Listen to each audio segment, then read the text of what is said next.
What's going on, everyone? Welcome back to another walk around video from JDM Magic 301. For this video, I think we've got something really special. As you can see, yep, it's one of those long lost JDM Exoticas, Fantasyland. Yep, we have a 1996 Mazda Efini RX7 Type RS. If you guys can see it there, we have a couple deer joining us for the video. So yes, so you're here. It is an Efini Type RS. It's a 96 from Japan, so it has a lot of updated stuff under the hood. Get to it in a little bit. But yeah, we'll check this out first. Now this color is it's from factory. It is called Chaste White. I believe less than 5% of total RX7 production was this color. So you combine the color with the Efini, with the Type RS, and yeah, you're looking at something very rare. So going along this now though, it's actually in very good shape. It has some dings and scratches though. I think its past life it was a show car. I'll show you some now, but do a quick walk around. It even had Lambo doors on it, which I've taken off. So yeah, put a lot of work into this thing, but now it is running sweet and it's ready to go. So let's do a quick walk around. I'll show here. There's your Efini badge. And then we'll go around. It also has an exhaust. It's a Jasma ERC exhaust, I think. Sounds pretty good. It's just a catback, I checked. Catalytic converter is still there from the factory. Walk around some. And now the wheels. These are the factory 17-inch wheels that I believe came on the Type RSs from Mazda. And then once they went to Efini actually painted them black. So if you see any Mazdas, the Efini Type RSs that have silver wheels, that's incorrect because Efini painted them black. As you can see on most of the wheels, it's kind of beat up. Not beat up, but they have curb rash and stuff, so this thing's definitely been driven. But yeah, as you can see, they are the original wheels. You find the size. They're 17 by 8, plus 50 in the front. Let me show you guys in the back. They're 17 by 8.5, plus 50 in the rear. So, I think they had weights on them. They painted over the weights. I don't even know. But anyways, so you can see it is the factory, the correct wheel setup, 17 by 8 in the front, 17 by 8.5 in the rear. And the tire size is 255 40/17s in the rear and 235 45/17s up front. Those are the correct tire sizes according to the chart. Let me show you guys that right now. Actually, not the chart, the sticker that's in the car. As you can see, I'll go through the interior now. We'll get to that in a second. Let me show you some more stuff that shows the car. So here's the tire stickers with the pressures. So as you can see the sizes, 235 45/17 and 255 40/17. So you want to put 255 45/17s on a Type RS, that's the wrong tire size. It's one size too big in the rear. Then we also have the VIN plate that came from Japan. And it shows all nice rare stuff. So you can see you've got the color here, PT, that's Chaste White, interior color is black. This is the VIN number, FD3S, and it's a 96, so it's the 4th gen. This is tile, and over here you can see great Type RS Special Edition. And the fun part stuff over here, so you can see it does not have an REW engine, or rather, it has an upgraded RE02 engine, 13B. And it's supposed to come with the hard suspension from the factory. It's actually been switched out. I'll get to that in a little bit. The seats are standard. But yeah, this has the VIN plate, all the proof, and unfortunately, here's another mark from the Lambo doors. If you didn't notice, the doors open normally. But yeah, the Lambo doors were not fit right. There's no stops, they're all kind of wonky. So all this damage, all this was done in Japan right when I first got the car. So I didn't try to touch it up or anything because I wanted people to see it was still original and all that. But yeah, it's on both sides. Unfortunately, this was from the Lambo doors. But didn't get through too much. It's not rusty or anything. That's okay. So we have the sill plates over here. We also got kind of scratched up from the Lambo doors and stuff. But these are still the original ones. Putting the screws in. So as you can see, I'll show you on the door. Door got Mark II. Again, this is all from the Lambo doors. They're now taken off. You can see they open and close properly. That took a lot of work. I had to pull the whole front end off the car, which actually led me to find that it was missing the bumper bracket up here. It was missing a bunch of nuts. It had some wrong, incorrect clips on the bottom. So I took all that off, got all the correct brackets and nuts, got some new clips all on the bottom. It's all attached properly, ready to go. Let me show you guys the interior first. Then I'll get around to the exterior. As you can see, it's got a nice interior, nice silver Momo leather steering wheel. Came from Japan, like that. But it did chip the airbag light on, so I did pull the bulb out of the airbag light. I do have that. That will go with the car, so I didn't want it shining red in my face the whole time. Under here, see, we have an HKS turbo timer, brand new I put in with a complete RX7 plug-in wiring harness. We've got the controls for the Defy gauges right here. And let me show you guys them right here. Thank you, Van. I'll light those up in a second when I turn the car on. They all work. We've got the dual wireless Apple CarPlay and Android Auto. Got the shifter here with the new black leather shift boot. I put on a newer shift knob. I do have the original shift knob as well. It's kind of weighted, but it was kind of beat up. I will include that in the car also. And then this button was for some sort of security system. I'm not sure. I took it all out because I don't know if it was draining the battery, but yeah, it's still there if someone wants to wire in a switch.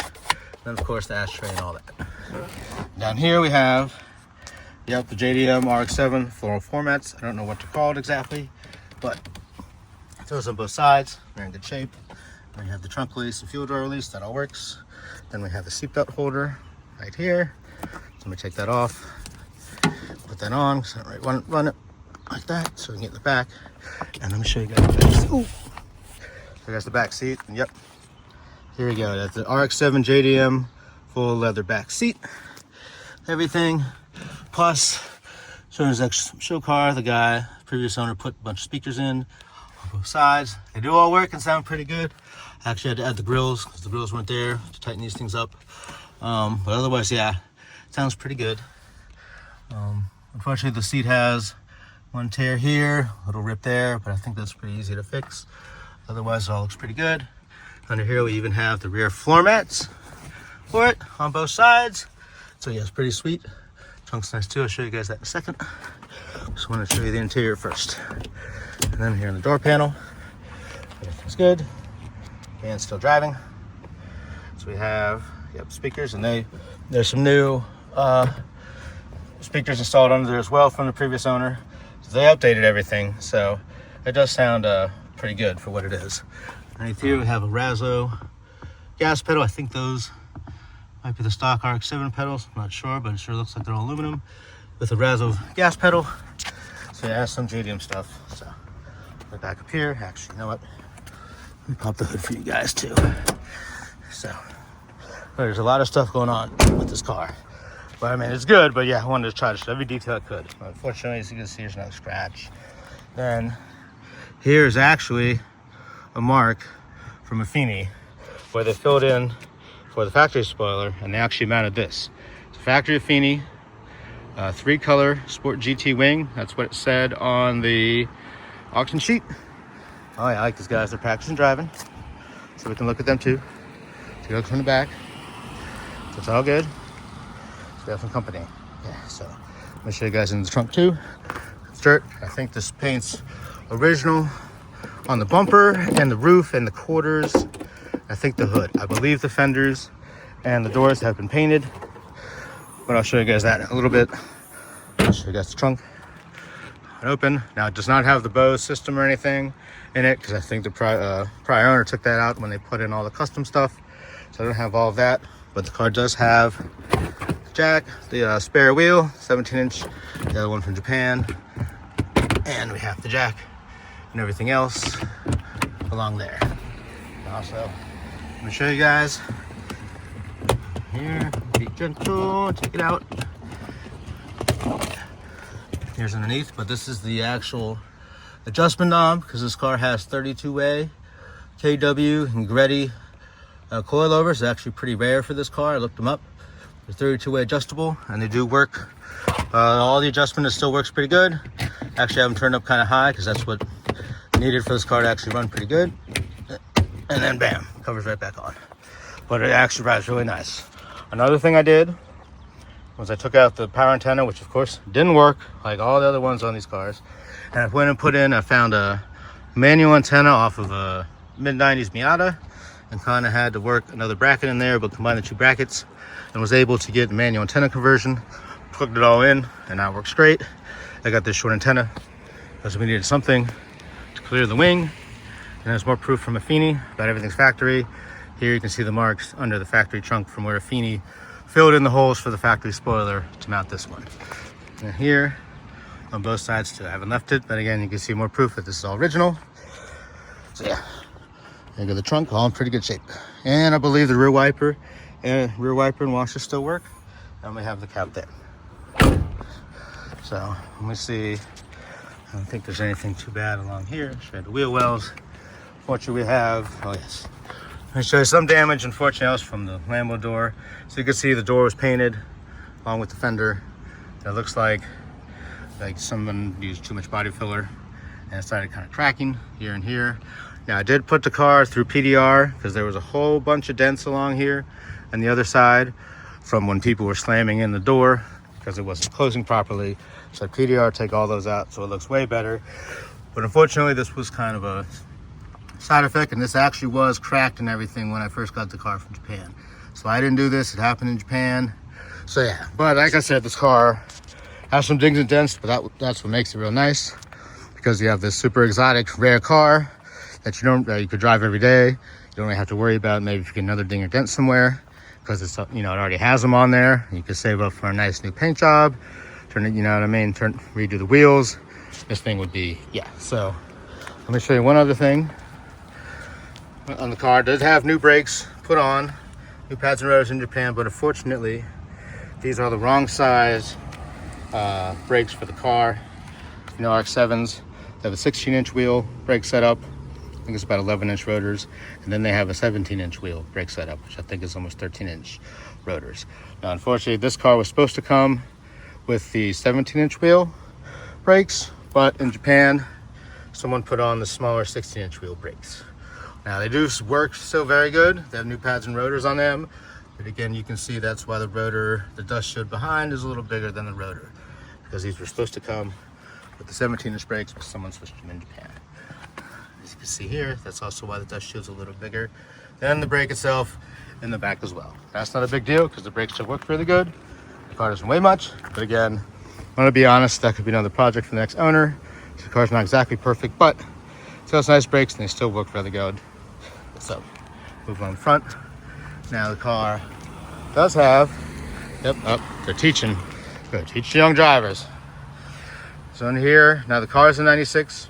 As you can see, it has a 1999 spec and up, the A spec front bumper style, which has the different fog lights and it has the different intakes as well. So this car did have a new fiberglass, the updated bumper put on at some point. As you can see again, paint's a little nicked. We have a chunk out of here of the fiberglass. Again, some paint sparks here and here. Now I could add some touch-up paint. I debated doing the touch-up paint on this, but I didn't want to mess it up. I wanted to show everybody what it actually looked like. Maybe they could do a better job than me. See some more marks. One here. Actually, there's a couple dents on the hood. One came out pretty good here, but then one has a little mark here. But again, it's all flat. Now, I believe the hood, again, is original paint, but the fenders and the doors have been repainted. And I think the bumper obviously is not stock, so that's been painted at some point too. But I think it even has the incorrect brake ducts, but you can see, this is a 99 spec, and I had the other one on beforehand. So it has a lower spoiler, which I reattached. And I'll show you here. It's the other side, same wheel. We got still some same curb rash. And then up here, I had a little paint cracked here. That came from Japan. As you can see up along there. Now, unfortunately, the car was in a small little accident right here, where some lady in her CRV couldn't look where she was going and just barely swiped along the car when I was in traffic.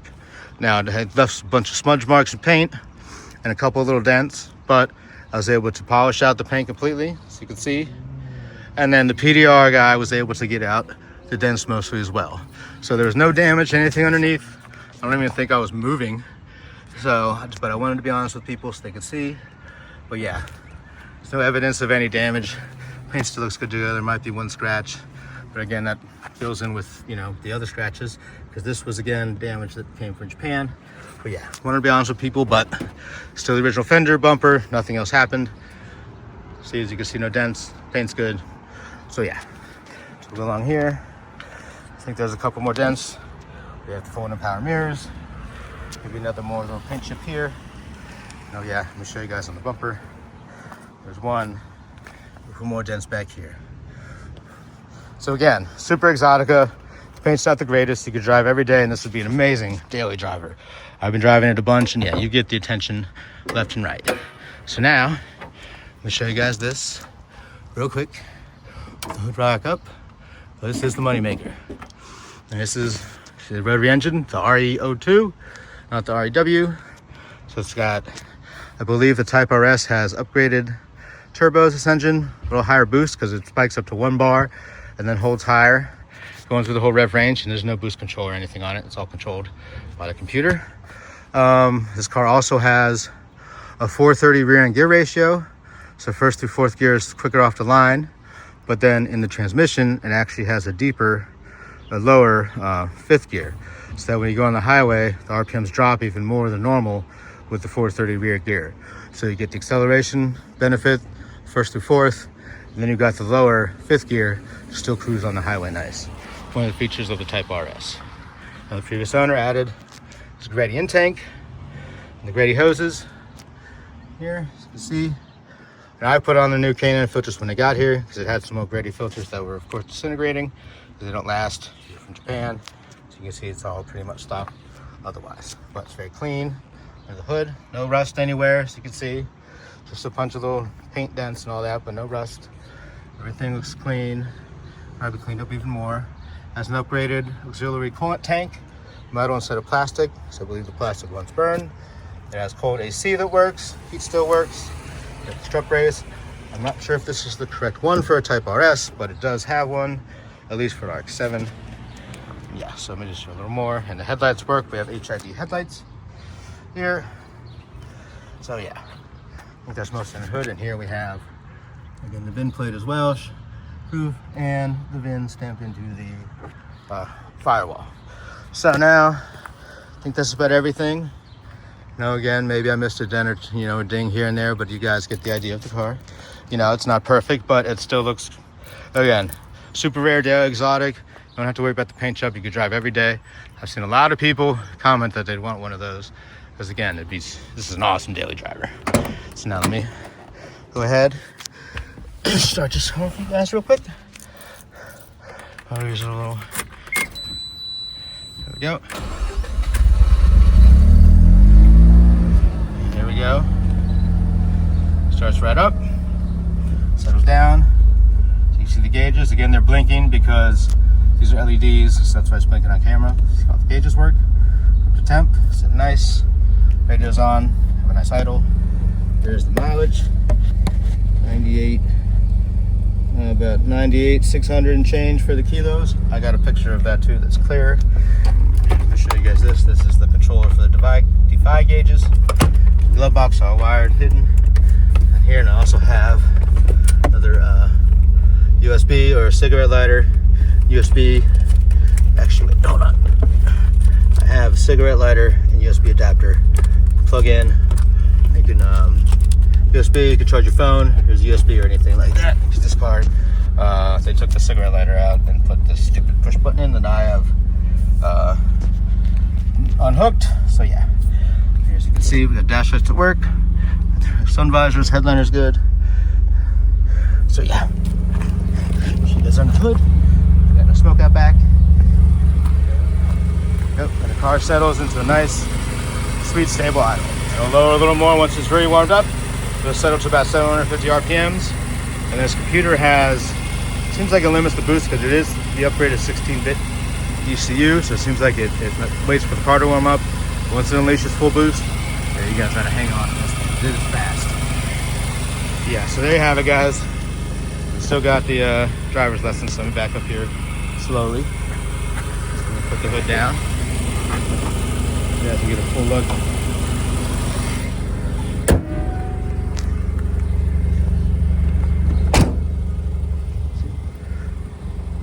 There you have it, guys. And there you have it, everyone. 1996 Mazda Efini RX7 Type RS. Coming up for sale soon.